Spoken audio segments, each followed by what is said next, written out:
참 요즘은 이 세월이 참 빨리 간다, 이걸 뭐 입에 달고 사는 것 같습니다. 또 실제적으로 시간이 점점 이제 빨라지는 걸 느끼는데요. 그러다가 보니까 사실 제가 개척 직후인 40대 초반에는 이 송구 영신 예배가 제게 아무런 의미가 없었습니다. 그냥 뭐 절차를 따라 드려지는 그런 예배로 그렇게 진행해 왔는데, 이게 한 해 한 해 이제 시간이 자꾸 흘러가고, 그리고 또 이제 저는 사실 40대 초반에는 그냥 분당 우리 교회 담임 목사 뭐 영원히 할 줄 알았습니다. 그냥 이대로 쭉 하게 될 줄 알았는데, 시간이 지나면서 이게 끝이 보이고 이러니까 이 한 해를 마무리하는 이 시간이 참 그 소중해지는 것을 느낍니다. 그래서 송구, 지난 시간에 대해서 또 돌아보고 점검하고 반성하고, 그래서 제가 한 몇 주 전에 소크라테스가 한 말을 인용하지 않았습니까? 성찰하지 않는 인간은 인간이 아니다. 그래서 우리는 지난 시간을 반드시 되돌아보셔야 됩니다.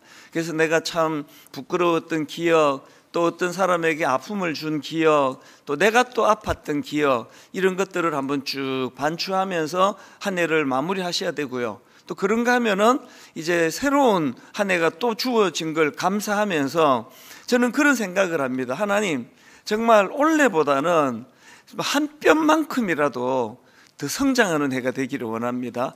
더 성숙해지는 해가 되기 원합니다. 더 너그러워지는 해가 되기를 원합니다. 그런 마음을 가지고 송구 영신 예배를 우리가 드리고 있다고 생각을 합니다. 그런 의미에서 저는 이제 이 연말이 다가오면서 참 여러 가지 생각을 하고, 또 저 자신을 돌아보고 점검하고 또 반성하고 그런 시간을 가지고 있는데요. 특별히 올해는 제가 이 언어에 대하여 지난 시간을 돌아보고 또 반성하고 점검하는 그런 시간을 유난히 올해 더 많이 가지는 것 같습니다. 왜냐하니까 시간이 갈수록 이 언어, 우리가 사용하는 이 말의 이 힘, 이 위력이 참 크다는 것을 느낍니다. 이 제가 내뱉는 말로 그 사람들이 상처를 받고, 또 제가 내뱉는 말로 또 사람들이 은혜를 받고 힘을 얻고, 이게 다 입에서 나오는 이 말의 힘이라는 거거든요. 이 타인에게 말로 받는 상처가 얼마나 심각한 건가를 표현한 글을 본 적이 있는데요. 그 어느 책의 내용을 인용한 것 같아요. 짧은데요. 제가 한번 읽어 드리겠습니다. 그 사람에게 받은 상처에 대해 이렇게 표현합니다. 개에 물린 상처보다, 불에 댄 상처보다, 물에 빠진 상처보다, 말에 다친 상처가 더 아프다. 그리고 말조심. 이렇게 딱 한마디가 되어 있는데요. 이게 뭐 뻔한 이야기 같은데 참 마음에 와닿더라고요. 그 사람에게 말로 받은 상처 다 겪어보셔서 알지만, 이게 개에 물린 상처보다 아프고, 불에 댄 상처보다 아프고, 물에 빠진 상처보다 아프고, 이 말에 다친 상처가 참 아프다는 거거든요. 그래서 항상 이제 점점 말을 조심하게 되는 것을 저 자신이 느껴지고요. 또 그런가 하면은 말과 관련하여 이런 글도 읽었습니다. 이 우리가 사용하는 말은 인생의 자동차의 핸들과 같다는 거예요. 그래서 그 사람이 말하는 대로 인생이 끌려간다는 겁니다.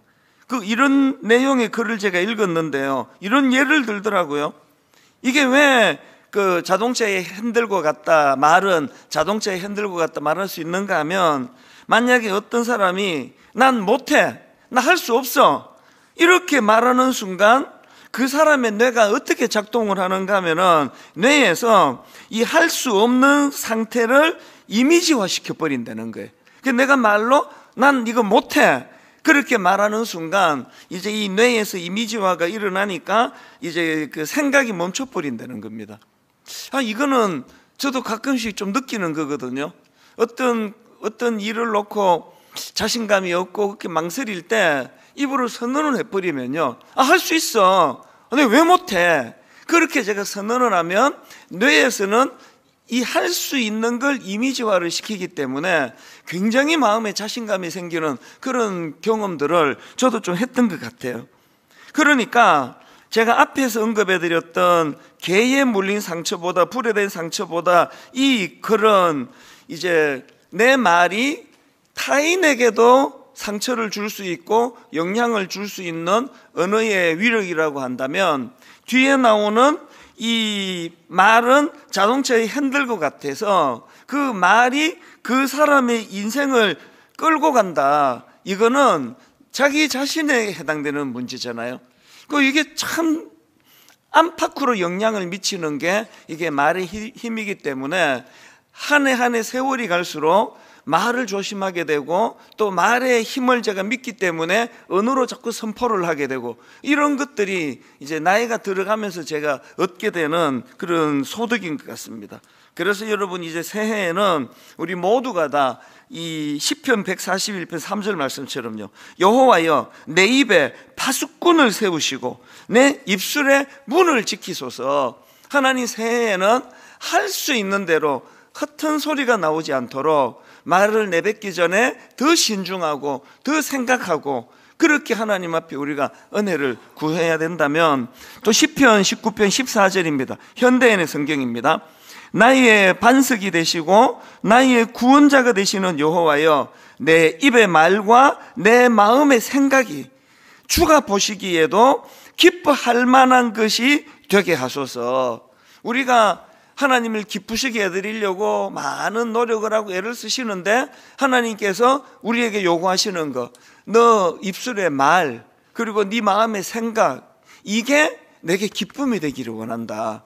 그러니까 이렇게 우리가 은혜를 구한다면은 하나님 앞에서 우리가 언어가 지금보다도 훨씬 더 유익하게 쓰여지지 않을까. 제가 결혼식 주례를 하면서 제가 좋아하는 본문이 이건데요, 고린도전서 13장 11절입니다.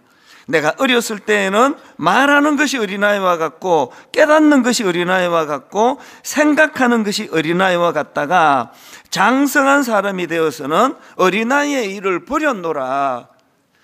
요즘에 이 결혼이 진짜 위기 아닙니까? 제가 잘 보는 프로가 2개 있는데요, 하나는 결혼 지옥이에요. 그래서 그 프로는 빼놓지 않고 제가 보거든요. 그리고 또 하나 잘 보는 게 이혼 숙녀예요. 그래서 결혼 지옥하고 이혼 숙녀, 이 숙녀, 이 2개를 제가 이제 열심히 보는데, 왜냐하면 제가 이제 어떤 양상으로 가정의 어려움을 겪는가에 대해서도 궁금하고요. 그리고 또 이제 그렇게 이혼의 위기에 처한 사람들이 있을 때 전문가들이 어떻게 처방해주고 어떻게 상담해주는가, 그걸 제가 유심히 보면서 그 프로그램을 제가 보는데요, 거의 이제 그 결혼 지옥, 그래서 결혼 생활이 지옥 같다고 하는 그 커플들에게 거의 99.9% 공통점이 말로 상처를 주고 말로 상처를 받는 거예요. 그러니까 그 이혼을 하기로 결심한 사람들을 보면은 그게 남편이고 아내고 똑같아요. 얼마나 말을 험하게 하고, 그리고 기본적으로 네가예요. 아내도 남편에게, 남편도 아내에게 네가 그때 그렇게 한 거 아니냐. 이게 전부 언어의 문제더라고요. 그래서 저는 여러분들한테 이제 결혼을 하게 된다면, 우리 미혼들이 이 시간에 많이 와 있는데요, 저는 결혼을 하면은 부부가 존댓말을 쓰기를 권해요. 그리고 자녀를 낳으면 자녀에게 존댓말을 쓰기를 저는 원해요. 제가 못했기 때문에. 그래서 아이들이 어릴 때부터 이 존댓말로 그 아이들을 대하는 거하고 막 대하는 건 달라요. 그래서 아이들을 더 존중하는 그런 부모가 되고 싶다면요, 그래서 자꾸 속썩이면 맞고 싶습니까 진짜? 그렇게 존댓말로 화를 내요. 진짜 짜증나게 하실 겁니까? 엄마가 지금 못 참겠습니다. 그렇게 한번 존댓말을 써보세요. 이게 너 죽을래? 이럴 때하고 완전히 달라요. 그래서 이제 이 언어의 문제, 여기 보니까요, 내가 어렸을 때에는 말하는 것이 어린아이와 같고예요. 성경이 그 사람을, 그 성숙을 규정할 때 말하는 게 어린애 같으면 얘는 어린애다. 제가 이제 주례할 때 그런 얘기를 해요. 가끔씩 이제 신문에도 나오고 엄청 이런 유명한 사람들을 이제 만날 때가 있거든요. 이름을 대면 알만한 그런 분들을 이제 약속을 잡아 놓으면 떨려요. 제가 긴장이 돼요. 내가 그 사람 앞에서 무슨 얘기를 하지? 그렇게 막 긴장하고 있다가 어떤 유명한 사람은요, 한 5분만 얘기해 보면은 긴장이 다 풀려버려요. 어떤 사람인가 하면, 아니, 그렇게 막 유명하고 막 높은 자리에 있고, 그래서 막 만나기 어려운 사람인데 만나보니까 말하는 게 애 같은 사람이 있어요. 자기 자랑하고 누구 욕하고, 자기 자랑하고 누구 또 비난하고, 그렇게 한 5분만 대화를 해보면 말하는 게 어린애 같은 사람은요, 긴장이 확 풀려요. 여러분, 그 애하고 대화하는데 긴장하는 사람이 어디 있습니까? 아무리 뭐 대단하다 어쩐다 그래도요, 그 사람의 말이 어린애 같으면 그 사람은 미숙한 어린애 같은 사람, 이 성경이 말하는 겁니다.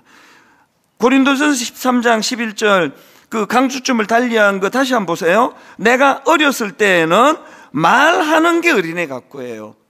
그럼 왜 말하는 게 그렇게 어린애 같으냐? 깨닫는 게 어린애 같기 때문이래요. 그리고 생각하는 게 어린애 같기 때문이래요. 저는 주례하면서 그런 얘기합니다. 나이만 들었지 절대로 결혼하면 안 되는 어린애 같은 사람이 결혼을 했기 때문에 그렇게 가정이 어려워지고 상대방에게 눈물을 흘리게 만드는 거거든요. 여기 뭐 그 결혼하면 안 되는데 결혼한 분들이 또 저는 분명히 한두 명 있을 거라고 생각하는데, 어떡하겠습니까? 결혼해버렸는데. 그러면 여러분이 어른이 되도록 기도해야 돼요. 어른이 되게 해달라고 구해야 돼요. 어른이 되기 위해서 어떻게 해야 되느냐? 말하는 것이 어린애 같은, 그걸 고쳐나가면 됩니다. 그 새해에는 우리가 지난 한 해 우리가 말하는 게 어린애 같지 않았나? 그래서 막 혈기가 나면은 막 내키는 대로 말하고, 그리고 꼭 그 뒤에다가 나 뒤끝 없는 거 알지? 그게 어린애 같은 사람들이라는 그의 공통점이에요. 그렇게 자기가 뒤끝이, 또 이런 말도 하잖아요. 나 속에 넣어놓고 있는 거 못 참는 거 알지? 그게 완전히 자기가 어린애라는 소리예요.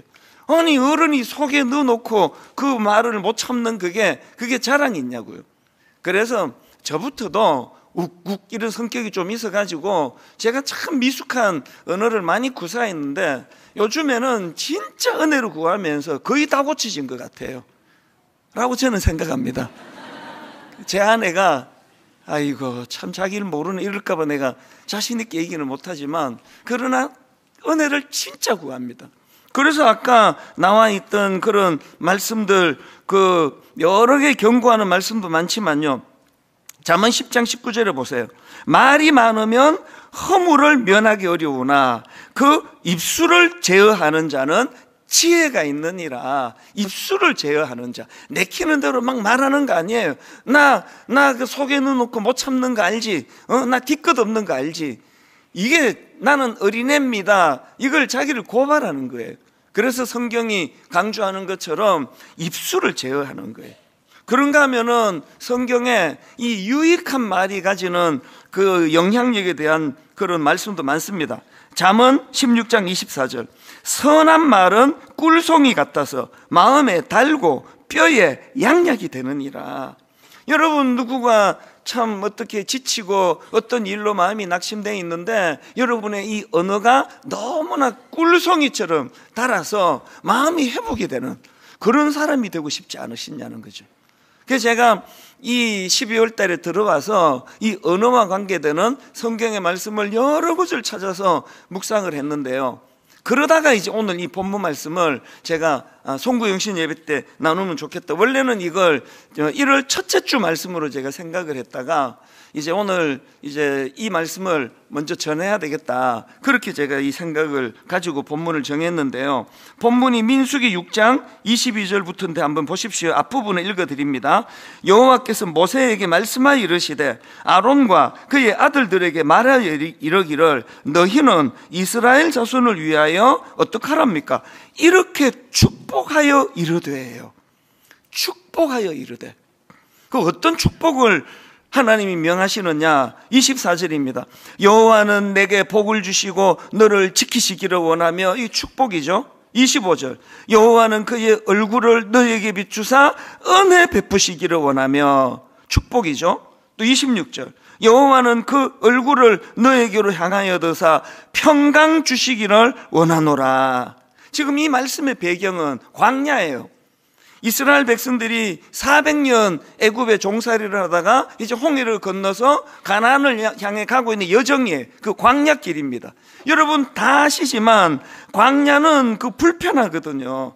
광야는 너무나 아픈 일이 많고 또 요즘에 우리가 자주 살펴보고 있는 죽음의 그림자가 드리워져 있는 골짜기가 그게 광야에 있거든요. 그런데 하나님께서는 지금 이 아론과 그 자녀들, 그러니까 이 제사장들에게 이 광야길을 걸어가는 백성들을 향하여 축복하라는 거예요. 축복.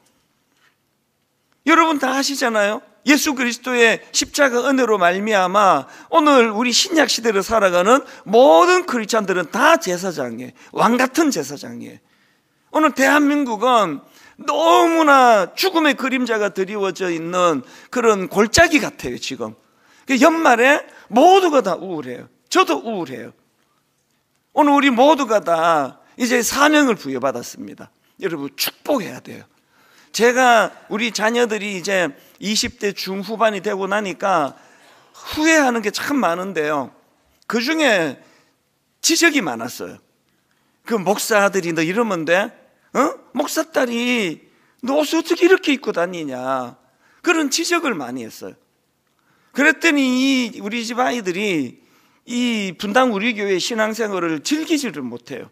항상 마음에 또 내가 또 이래갖고 또 이게 뭐 또 내가 뭐 잘못하고 있나? 우리 막내 아들이 이제 초등학교 때예요. 미국에 이제 저희 누나 얘들한테는 이제 고모가 있으니까 이제 인사를 같이 한번 갔는데요, 저희 누나가 이제 얘를 데리고 차를 타고 어디로 갔습니다. 그러면서 차에서 물었대요. 너는 장래 희망이 뭐니? 그랬더니 얘가 목사님이 되는 게 희망이래요. 초등학교 때. 그래서 아빠 뒤를 이어서 목사님이 되는 게 그게 꿈이구나.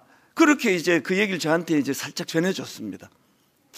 그리고 그게 한 1년 뒤인가 다시 이 고모를 만났는데요, 또 물었대요. 너 목사님 되기로 했다고 고모한테 얘기했는데 지금도 그 꿈을 계속 꾸고 있니? 그랬더니 얘가 하는 말이 목사 안 하기로 했대, 얘가. 그래서 왜 생각이 바뀌었어? 그랬더니요, 내 마음이 아파서 그 얘기를 듣고 얘가 하는 말이 아빠한테 누가 될까 봐요. 초등학생 때예요. 이게 참 대견하기도 하고 또 한편으로는 마음이 아팠어요. 안쓰러웠어요.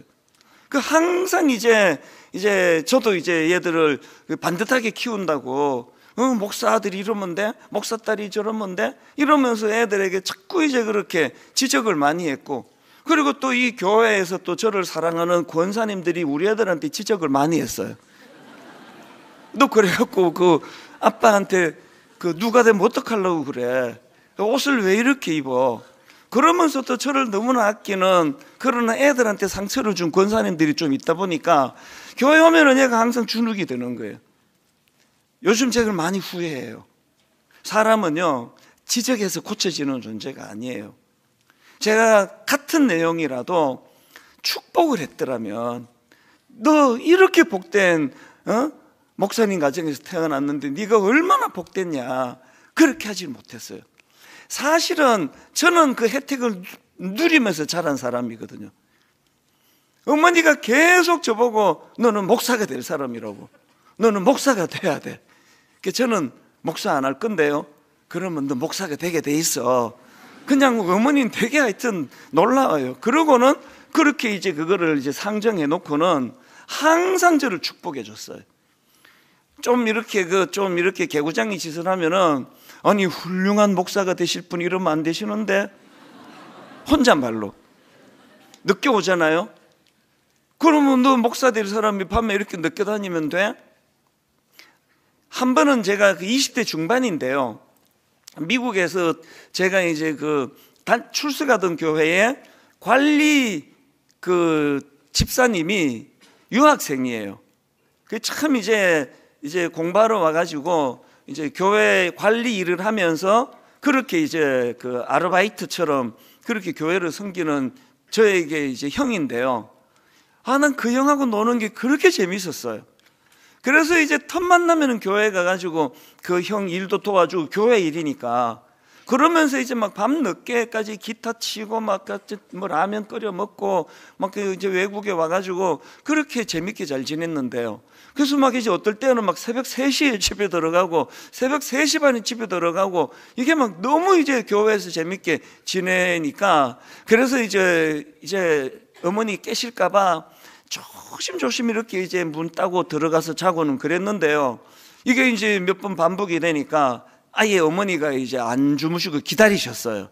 저를 혼내키시려고. 그래서 조심조심 문을 열고 들어간다 기절하는 줄 알았어요. 어떤 여인이 거기에 딱 서 있어가지고 막 깜짝 놀랐는데요. 저는 그날을 잊지를 못해요. 막 이 야단치고 어디를 돌아다니 무슨 짓을 하고 다녀 이렇게 야단을 치시질 않고요. 이렇게 말씀하셨어요. 나는 네가 이 시간에 와도 절대로 나쁜 짓 하고 하나님이 기뻐하지 않는 일 하신다고 나는 단 한 번도 그렇게 생각한 적이 없다. 네가 늦게 오는 게 네가 나쁜 짓 할까 봐 내가 걱정이 돼서가 아니라 또 말씀하셨어요. 그 훌륭한 목사가 될 사람이 그 밤에 이렇게 늦게 다니면 안 되잖아.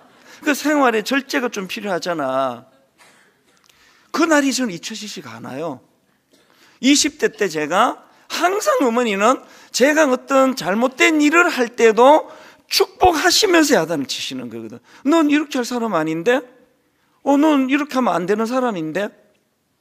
그 제가 우리 자녀들에게 왜 그 방식으로 제가 양육하지를 못했을까? 그래서 제가 이 오늘 본문 말씀을 묵상을 하면서 정말 저는 분당 우리 교회가 가정마다 축복의 말이 많아지기를 원합니다. 축복의 말로 야단칠 수 있더라고요. 그래서 항상 지적하고 넌 이래서 안 돼가 아니라 이것만 고치면 너는 너무 훌륭한데 이 축복의 말이 풍성한 그런 예수 믿는 가정이 되시기를 바랍니다. 그리고 내년에 저는 꿈을 꾸어요. 분당 우리 교회는 뭐 속으로 다락방, 우리 청년부 모임, 뭐 우리 주일학교 막 축복이 넘치는 교회가 되기를 원합니다. 여러분 우리 청년들 교회를 자꾸 떠난다 그러는데요. 저는 그 청년들이 다시 돌아올 수 있는 방법을 알아요. 세상에서 이렇게 치이고 저렇게 꺾이고 저렇게 실패한 많은 우리 청년들이 교회만 오면은 그렇게 격려받고 축복하고 그런 교회가 된다고 한다면 왜 청년들이 교회를 떠나겠냐고요.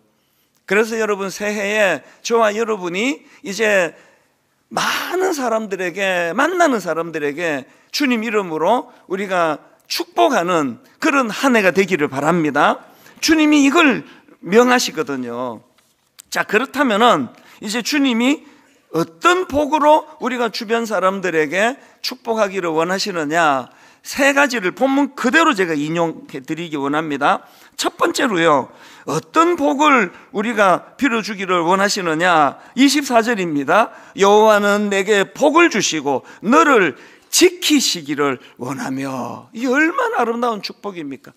여호와는 내게 복을 주시고 여호와는 너를 지켜주시기를 원한다. 저는요 이 축복의 말씀을 묵상하다가 예수님이 가르쳐 주신 주기도문 생각이 났습니다. 마태복음 6장 13절 우리를 시험에 들게 하지 마옵시고 다만 악에서 구하시옵소서. 여러분 우리 자신을 위해서는 이 기도를 가지고 오늘 이 악한 세상, 여러분 지금 대한민국은 유혹의 시대라고, 오늘 우리 대한민국은 중독의 시대라고 지난주 그런 말씀을 드렸잖아요. 그래서 우리 자신을 위해서는 주기도문으로서 은혜를 구해야 돼요. 우리를 시험에 들게 하지 마옵시고 다만 악에서 구하시옵소서. 그렇게 우리 자신을 위해서는 기도를 드려야 되고요. 그리고 타인에 대해서는 여호와는 너에게 복을 주시고 너를 지켜주시기를 원하노라. 이 축복을 계속 우리 주변 사람들에게, 우리 자녀들에게 흘려보내야 된다는 거예요. 왜 그러냐 하니까요, 우리나라만의 문제가 아니에요. 영국의 그 옥스퍼드 대학교 출판부에서 올해의 단어를 선정했는데 좀 끔찍한 단어를 선정했어요. 옥스퍼드 대학 출판부에서 올해의 단어로 선정한 게 브레인 랏이라는 단어예요. 이 랏이라는 이 단어가 썩다 뭐 이런 뜻을 가지고 있으니까요, 브레인 랏이라는 것은 뇌 썩음 혹은 뇌 부패 이렇게 번역할 수 있는 단어거든요. 그런데 이 단어를 올해의 단어로 선정을 했다는 겁니다. 이게 지금 뭘 의미하는 걸까요? 왜 이런 끔찍한 단어가 올해의 단어로 선정이 됐냐 하니까 경고예요. 지금 현실적으로 뭐 젊은이 또 노년층 모두가 다 지금 다 똑같이 흘러갑니다. 많은 사람들이 지금 유튜브에 빠져 있고 인스타그램 이런 자극적인 영상, 특히 여러분 숏폼 이게 진짜 위험한 거래요. 그래서 한 30분 이상만 숏폼에 계속 노출이 돼 있다 보니까 이게 지금 이 뇌썩음, 뇌부패, 그럴 기능이 지금 작동이 잘 안 되는 이게 막 전 세계적인 지금 위험한 상황이라는 거예요. 오늘 우리가 우리 자신을 위하여 주님 가르치신 기도로 이 기도 드려야 돼요. 하나님, 오늘 이 시대 흐름에 우리도 지금 같이 놀아나고 있는데, 그래서 저는요 집에 들어오면은 핸드폰을 제 몸하고 격리를 시켜요. 전화벨이 울리면 가서 받아도 가까이 두질 않아요. 자기 전에 한 30분씩 쇼폰 보고 그 자극적인 거 보고 뭐 이렇게 하는 게 여러분 올 한 해에 여러분 자신을 위해서는 다만 악에서 구하시옵소서예요. 여러분 그 뇌를 지금 그렇게 썩게 만드는 게 이게 악한 거 아닙니까? 그래서 이 시대가 지금 보세요. 집중력이 떨어지고 지금 막 계속 묻지마 폭행 뭐 이런 것들이 이제는 자기 통제가 안 되는 시대가 돼버렸잖아요. 점점 저는 이 시대가 무서워요. 그냥 막 인내가 없어요. 막 즉각적으로 원하는 거 하지 않으면 막 못 견디고, 누군가가 자기를 괴롭히면 막 바로 응징을 해야 되고, 이래가지고 이 시대가 지금 어떻게 되겠냐고. 그러니까 옥스퍼드 대학교 출판부에서 올해의 단어로 이 끔찍한 뇌썩음, 뇌부패, 이걸 올해의 단어로 썼다는 거예요. 사랑하는 믿음의 성도님, 그리고 우리 젊은이들이 오늘 여기 많이 모였는데요, 여러분 자신과 싸워야 돼요. 이거 끌려가시면 안 됩니다. 이유야를 막론하고 책을 많이 읽어요. 책을 할 수 있는 책을 많이 읽고, 그리고 그 스마트폰은 이거는 변장하고 찾아온 이게 골리앗이라 생각하면 돼요. 내 인생을 망치려고 침투해온 변장하고 찾아온 골리앗이다. 그래서 나 자신은 악으로부터 주님 보호해 주시기 원합니다. 기도해야 되고, 타인으로부터는 이 축복이에요. 여호와는 너에게 복을 주시고 너를 지키시기를 원한다. 이 축복이 새해에 많은 우리 주변 사람들에게 흘러가기를 원합니다.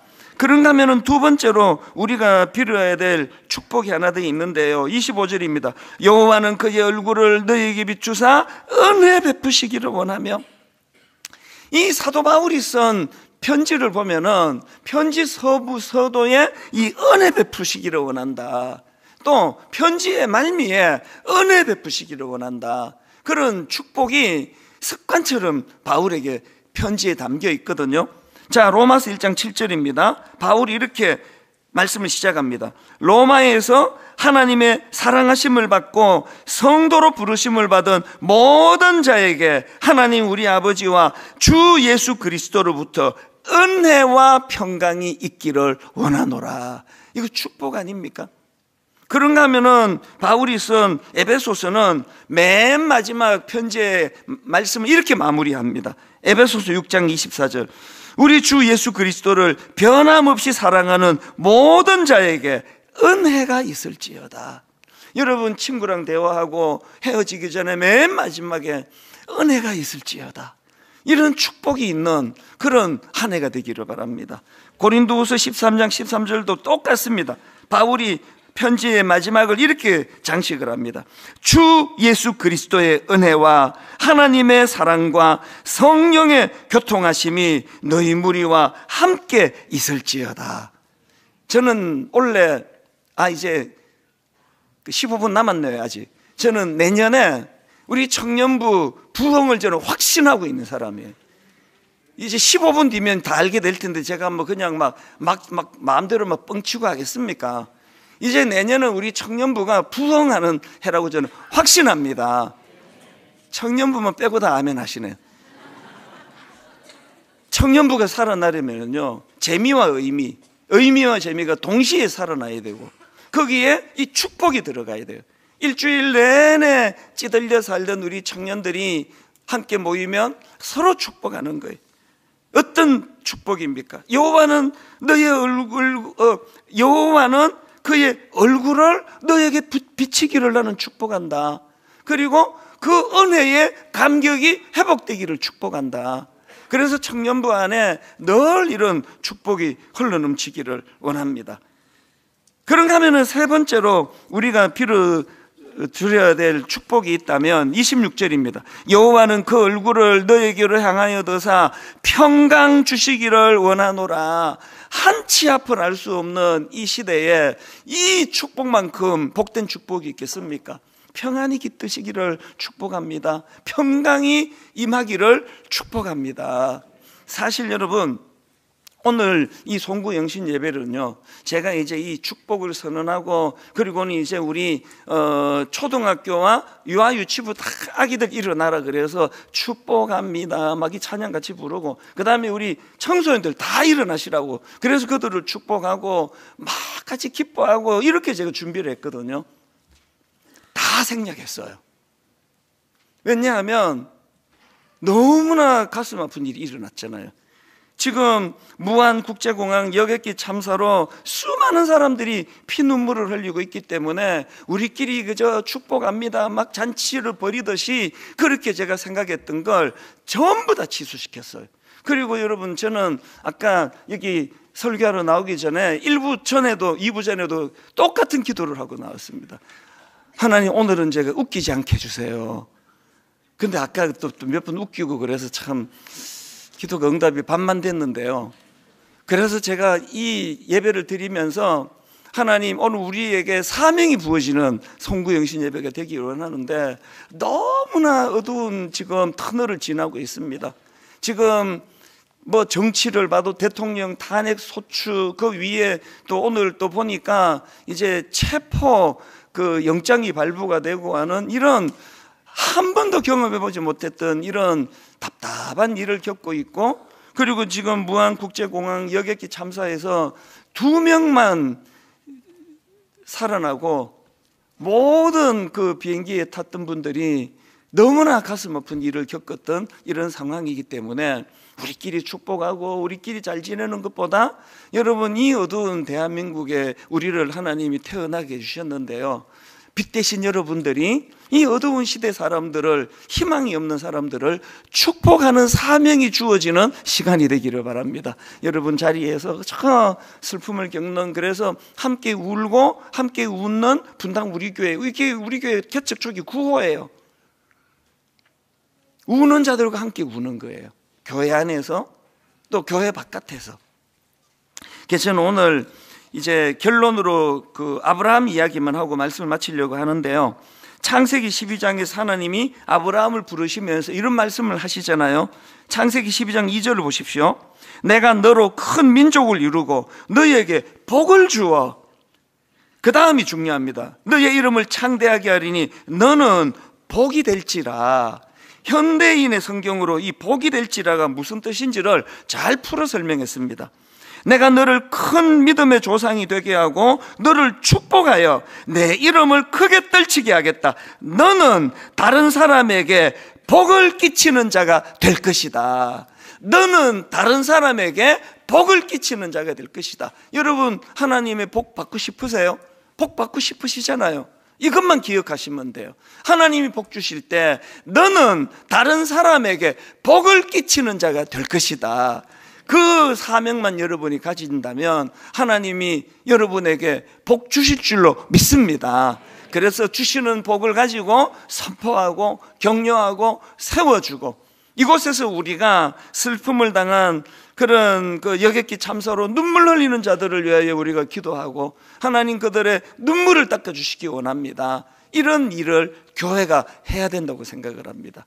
저는 이제 말씀을 마치면서 오늘 본문 민수기 6장 24절부터 26절 이 말씀을 그대로 여러분을 축복하는 그런 말씀으로 선포하고 그렇게 말씀을 마치기를 원합니다.